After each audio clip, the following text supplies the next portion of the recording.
지금부터 최고위원 중진 의원 연석회의를 시작하도록 하겠습니다.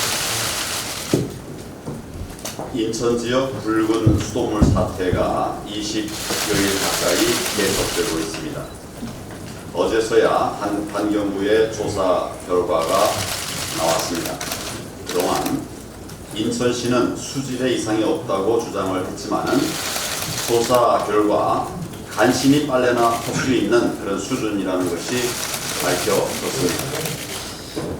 시민들은 밥도 못 해먹고 심지어 샤워도 못할 지경이고 또 50곳에 이르는 학교들의 급식까지 중단이 된 상황입니다. 그런데도 지금까지 인천시 정부 사실상 속수무책으로 있습니다. 인천시는 계속 거짓말만 늘어놓고 대책 하나 없었습니다. 환경부는 사태가 걷잡을 수 없이 확산된 다음에야 뒷북 대응에 나섰습니다.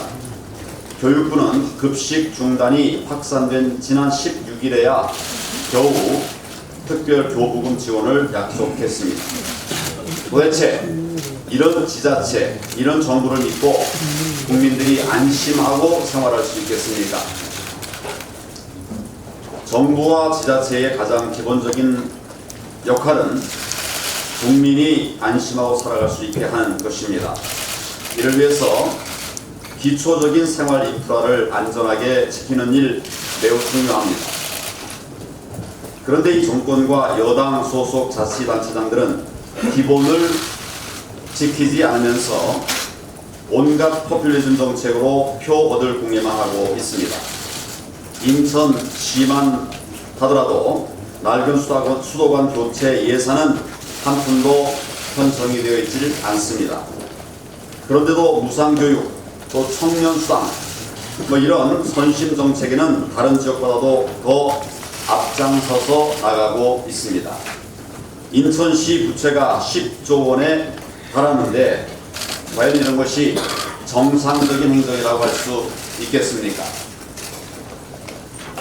지난 지방선거에서 전국 자치단체를 여당이 장악하면서 시민들의 삶을 지키는 정책은 사라지고 있습니다. 선심 정책만 급속도로 확산되고 있습니다. 게다가 내년 총선을 앞두고 민주당 선거 총책임자가 여당 소속 광역 단체장들을 만나고 다니고 있습니다. 여당 대표는 전국을 돌아다니면서 광역 단체장들을 만나서 선심 공약을 수집하고 있습니다. 이런 식의 국정 운영이 계속된다면 붉은 수돗물 같은 사태가 재발할 수밖에 없지 않겠습니까? 결국 그 피해는 고스란히 국민들에게 돌아갈 것입니다. 여권이 달콤한 포퓰리즘으로 선거에서 이기려고 하면 결국 나라의 미래까지 망가진다는 것을 명심해야 할 것입니다. 오선이 아니라 간접선이었다면 어쩔 뻔 했겠습니까? 동해 북방 한계선을 넘어온 북한 어선이 아무런 제지도 받지 않고 NLL 남방 130km 지점까지 삼척항까지 들어오는 사태가 발생했습니다.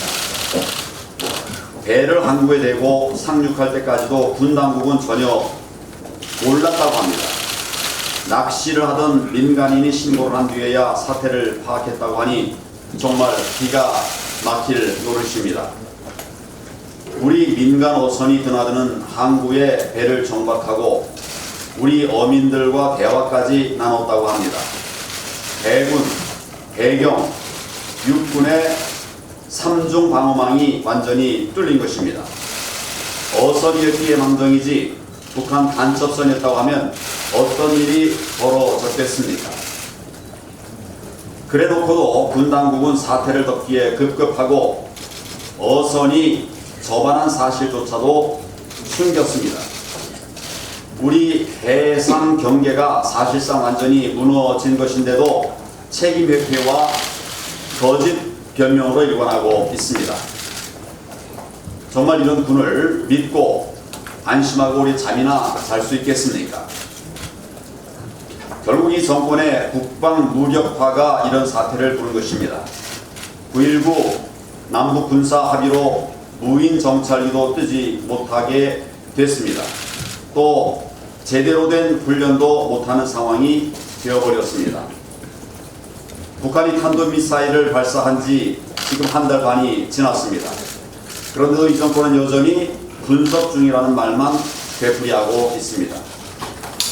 대통령은 북한의 전범 김원봉을 국군의 뿌리라고 찬양하고 또 스웨덴까지 가서 북한 남침을 부정하는 연설을 하기도 했습니다. 이러니 군이 제대로 돌아갈 리가 만무합니다. 이번 사태의 책임을 엄중하게 물어야 합니다. 우리 해상 경계 태세 전반을 다시 점검해야 할 것입니다. 무엇보다도 북한의 미사일 도발까지 있었던 만큼 9.19 남북 군사 합의 무효화하는 것이 당연한 일입니다. 우리 군의 훈련을 비롯한 경계 태세를 원상 복구시켜야 할 것입니다.